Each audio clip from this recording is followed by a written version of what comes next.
Okay, who wants to work? What day do you want to work? Do you want to work? I don't know. Welcome to the superpilotish channel. My name is Graham Wilson, and today in my basement, I will be talking about the joys of scheduling. Ooh, exciting. Isn't that exciting? That is exciting. You know, those people, they always say, like, I'm excited. Are you excited? I'm so excited about this.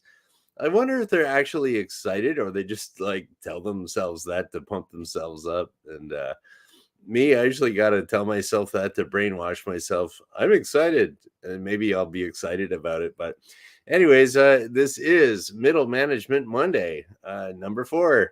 And one of the things that middle managers, some of them, have to do is make up the work schedule. So that's just, just a nuts and bolts kind of way of doing your job. It's a part of your job, and if it's done right, you can kind of make yourself look good as the middle manager, or just have less work to do. So, hey, Nefarious, welcome to the show. And yeah, so I just figured I'd start off with well, the way I'll kind of explain, describe how I used to do it back when I was basically a middle manager, a chief flight instructor of a flying club or a flying school.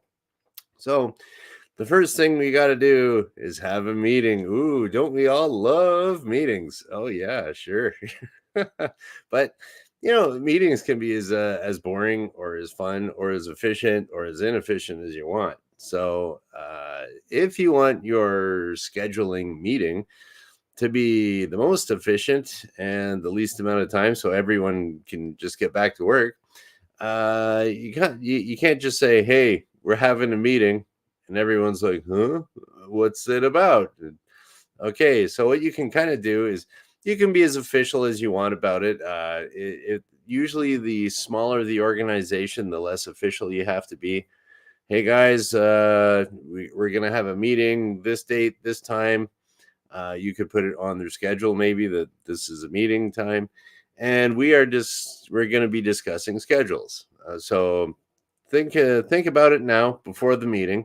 And what would your dream schedule look like? What would work out best for you? Do you have to drop the kids off at hockey practice? Do you have another side job? You deliver pizzas on Saturday, so Sunday morning might be a little bit too early for you if you're staying out delivering pizzas till 3 in the morning. Whatever it might work out. Okay, guys, come to the meeting with your dream schedule, and we'll see if we can accommodate you. And that's another thing too. If you're always, I kind of got that with being a flight instructor, is that whenever you're talking to a student, you always say we rather than you. So that also helps with employees too, because it's like the we, it kind of means that, okay, we are working as a team here. And the whole thing about teams, it seems really cringe to me. It's just like, hey, welcome to the team. That's not as bad as welcome to the family. That's even worse. But hey, teamwork. But what do you call that when you're working together towards a common goal of keeping the place open and making a profit and everybody getting a paycheck? I guess you call that a team, something like that. So, anyways, yeah. So you go to your meeting. Okay, you've already told your students, you're told your employees. All right, we got this meeting. So, of course, you got to have a whiteboard, right? Of course, I have to have a whiteboard. And this is what I would do for my scheduling meeting every once in a while. If there were starting to be, I don't know, like you might have to tweak it out. This person's always calling and say, or can't make it on Saturday all the time or something. Well, let's just make that a permanent thing. So you don't work on Saturdays, okay? But we make you work on Mondays or whatever it might be. So what I usually do is just very basic. You get your whiteboard, write out your Sunday, Monday, Tuesday, Wednesday, Thursday, Friday, Saturday. Okay, now there's templates all over the place on the internet. You can download these Excel templates or whatever, and then you got whatever time that you're open here. Maybe you open at 8 o'clock in the morning. Okay, so you might have your time over here, 8 o'clock. Lunch is maybe at noon. Do you have an afternoon shift maybe? So let's say maybe something 1600 here. Maybe go till, I don't know, 2000. Okay, so you got your major shift changes, you got stuff like that, and you just kind of draw a line across. We'll separate the days. Boom, boom, boom, boom, boom, boom, something like that. You got your columns, your rows, all your rows and your columns, and you could even separate this out by the hour, maybe 9 o'clock,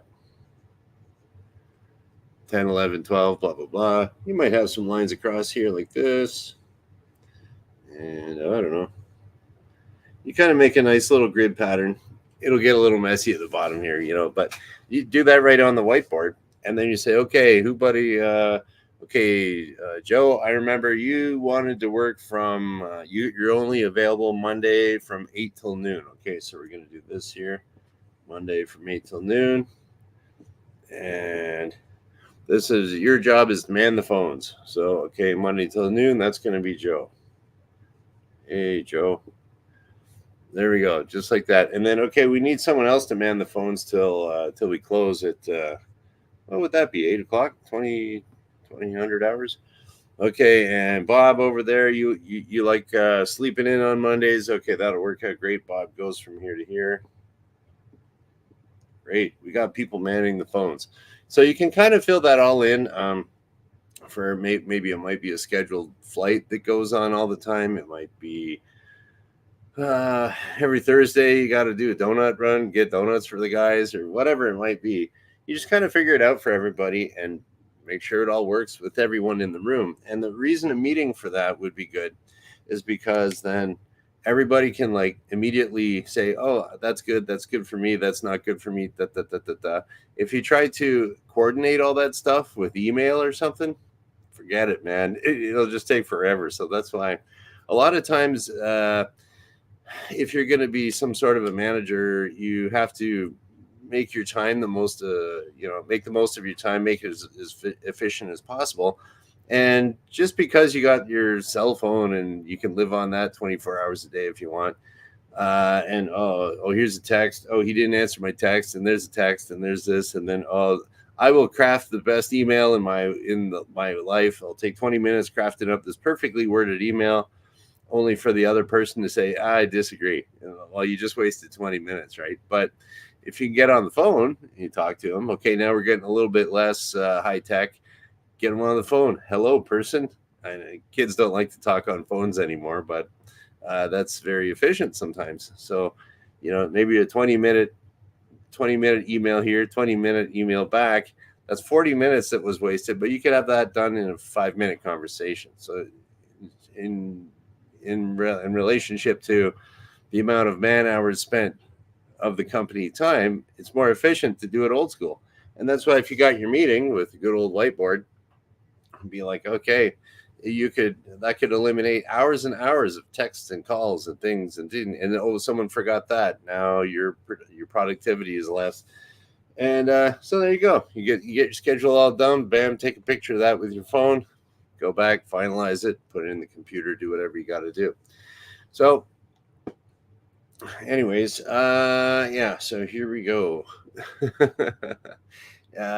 So that was it. So you're going to find out what the employees need, get it all, make up the ultimate schedule for them. But now that works with a smaller organization, smaller company. But once you start getting bigger, things start getting more complex, and then you're going to have to make things a little bit more computerized. And so that's like the funniest thing. I remember one time I was at a bar downtown. This was going back a few years ago, and this one guy, he worked at the local minivan plant here, the Chrysler minivan Pacifica. It's made here in Windsor. That's the only place that they make it. So if you see any of those Chrysler Pacificas driving around, that was made in my hometown. Before that was Dodge minivan, and what was it, Plymouth? We got Dodge Caravan, Plymouth Voyager, like some other stuff. But that was made here. And so this guy, he just decides to blow off work the next day. He's got his cell phone and he's like, yeah, I'm going to keep having a few more drinks. So he just gets on his phone.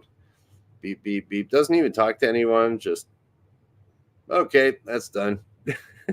So you call in, press one if you're blowing off work. Reason, sick. Yeah, okay. And then that's it. So, yeah, if you're, once you start getting bigger like that, then you got to get all automated. If you got thousands of employees, there's no way that you can, even have an office of people taking care of that. And then that would be something that as a middle manager, you'd have to decide, okay, is this getting out of my control here where, people are blowing off shifts or something's not right. This person ghosted me. We got to rework all this stuff.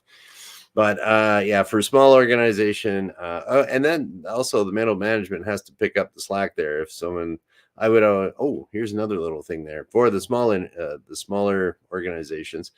Is what I used to do was I would make up my little schedule like this, where everyone has to man the phones or whatever, be around. If someone came in, they were interested in learning how to fly, they had to talk to an instructor. Okay.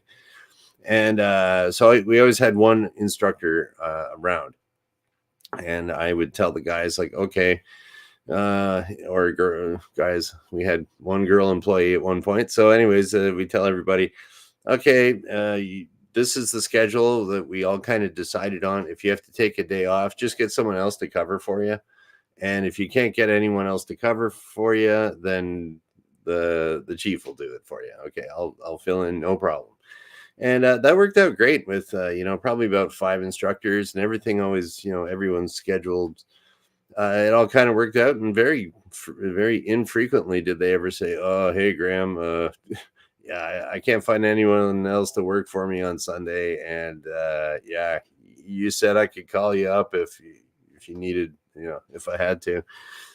Absolutely. Okay, here I am working on Sunday, but that's your job as the boss. You gotta kind of pick up the slack if necessary. It comes down to you. So that's another one of the joys of middle management, working the odd weekend or whenever you have to.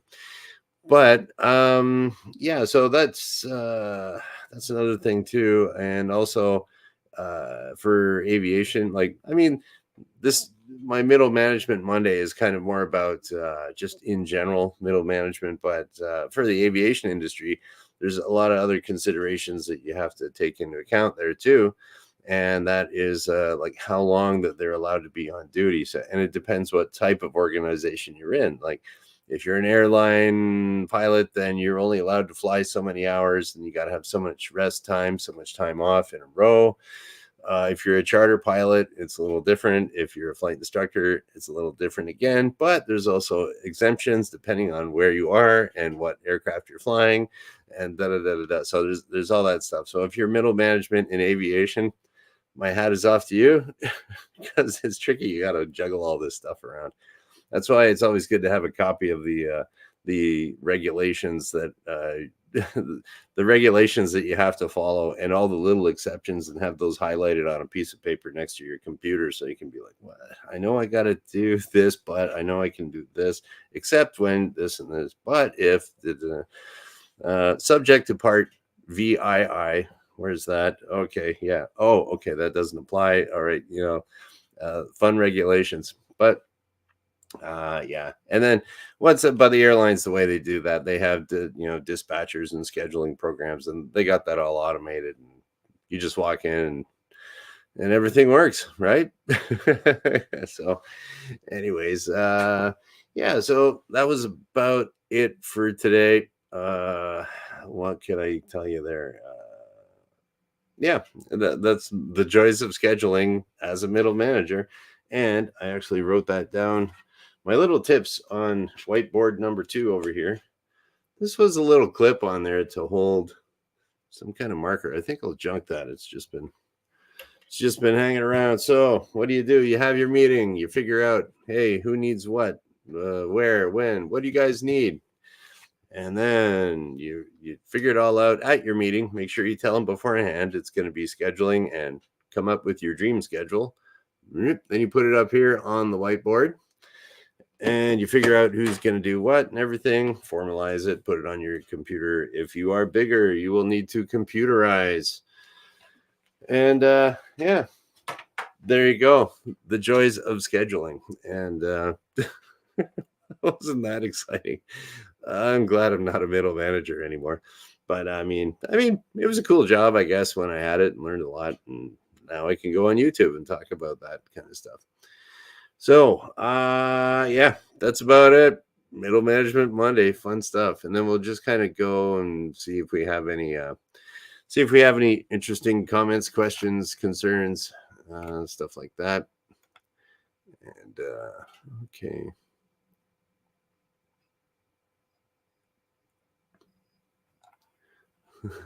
Okay, I see Wrench is in the chat here. He just outed the fact that he is working right now, technically watching this, so I'm not gonna rat him out. Oops, I think I just did. But okay, here we go. I'm a firm believer in having a young pretty girl on the phones, keeps the customers calling. Well, from what I can see in the manufacturing center of Windsor, Ontario, there always does seem to be some girl at the front desk that's not too hard on the eyes. Don't know why. Seems to be industry standard. So maybe Wrench is onto something there. Okay. Oh, here we go. This is an interesting one here. So, who owns the flight logs? People keep talking about the good old Epstein logs. Doesn't the pilot own those? Okay, so when they're talking about the flight logs for any charter company, and I don't know, see, because I don't like talking about political stuff too much here, but it's not, this is kind of getting into not necessarily political, but this is kind of like the rules and regulations of charter flying. So I would say that's kind of aviation related, and it's a juicy topic. So here we go. Or maybe it's nothing, we don't know. But yeah, so the flight logs. Okay. So there is a rule I know in Canada, and I'm 99.9% sure the same applies in the FAA in the United States. I'm like this close, microscopically away from 100% that it's also in the States. Is that if you have a charter company, like so, all these jets that are flying around, there's very, very few of those private jets that are owned by the owner. So you'll have some billionaire guy or some millionaire guy, some has got a really expensive company or something. It'll usually be, and especially in the United States, they'll say, okay, that airplane is now my company, boom, and they register it in Delaware. That's what I've heard. And then so you say then you can depreciate the airplane that you just bought. So you spend your private cash on that, and then so you bought the airplane, but it's actually you have it managed and leased out to a charter company. So basically, any of these big jets, the rich guys flying around on the jets, those are technically all charters, or most of them. And then so the flight logs. Okay, if you're running a charter company, you are required. We had a little bit of a side charter business where I worked for a little Cessna 172s, but still a charter company. And if you're taking passengers, you have to keep track of the names of the passengers that are on your airplane. And so anyone that would be going on the good old Epstein jet, those names would have to be recorded for the FAA in the United States. And when it comes to documents, for airplanes, whether it's like, say, my pilot's license, do I have it on me? I fly somewhere and somebody says, hey, show me your pilot's license. Okay, people, we'll keep it American here. So FAA inspectors and stuff, they can say, hey, show me your license. But also police officers can they can require you to do that. I know here you can do that. And actually, strangely enough, in Canada, I don't know if it's the same way in the FAA in the States, but once you become pilot in command of an airplane, whether you are flying privately or for a job, once you get up in the air, you are now a peace officer, and you are allowed to say to somebody and compel them to show you hey, show me your pilot's license. And if they say no, you can, I mean, I don't know, you could say, yes, you must. I'm exercising my authority as a peace officer. And they refuse to show aviation documents to you. You can get on the radio and call the control tower and say, I want police to arrest this guy for disobeying a peace officer. And probably nothing would come of it because it's kind of dumb. But the cops would show up. They'd take them downtown and figure it out. So that's why if someone's trying to wrestle you in the cockpit or something like that, they will be charged with assaulting a peace officer, which is a little bit different than assaulting some pilot guy. So so that's in Canada, anyways. So those logs must be kept on file for a certain amount of time. I believe in Canada, I think it's either 2 or 3 years that it has to be. I'm pretty sure it's 2. But but usually these charter companies, as a matter of course, they'll keep them for a little bit longer. So those records must be kept for a certain amount of time. If the FAA or any police or in the States, FBI, immigration guys, what's ICE? Immigration, Customs, Excise, alcohol, tobacco, and firearms guys, like any of those people, they can go to a company and say, hey, show me the flight logs for this. And the company must show them. Okay, and so the pilot really doesn't have anything to do with those logs other than when they get on the plane, they'll have a record of it there. Just so if anyone asks, you're going to another country, Customs says, hey, who's on your plane? You'll be like, here you go. These are all the people on the airplane. They check. Yeah, the numbers match up. There's 20 here. There's 20 there. Okay, we'll check their passports, stuff like that. So, and then, so those logs must be made available to law enforcement and the FAA. They are not required legally to go anywhere else from there. So if everyone says release the logs, it's like, well, that's up to law enforcement if they want to do that, and there's no way you can compel them to do that. So, anyways, okay, so there we go. That's that's why when they say, that's one of the things. There's kind of there's a big thing in the States. Ooh, we want to see the Epstein logs. It's like, well, I don't know. If I was a pilot there on one of those charter flights, I wouldn't want that getting shown because the media gets everything wrong all the time with aviation. So they'll be like, who's on board the airplane? It's all these people, whoever they might be or what they're up to. And then you got the pilot, the co-pilot, and the flight attendant. So what comes up in the news? Pilot, co-pilot, flight attendant. Who are these people? Let's get them all out on social media, and we'll sit out this the flight attendant, like, I don't know, brought a sandwich to the pilot and hung out and talked the whole time, and no one in the back wanted anything because it was a short flight. And she showed people how to do the seatbelts up, and like, oh, now she's all over the social media as being some kind of crazy whatever, accused of something. So as an employee, I kind of wouldn't want that really to get too public, because media would definitely get it all wrong. And once it's on the internet, it's there for forever. So, so I wouldn't really be, I don't know. I really wouldn't want anything. If I was an employee of that charter company, I would not want that to go public. So, I'm glad you brought that up, though. I was kind of thinking about that the other day. Okay, so now Wrench is asking, so it depends if Epstein owned or was a charter. I think private flight after owned.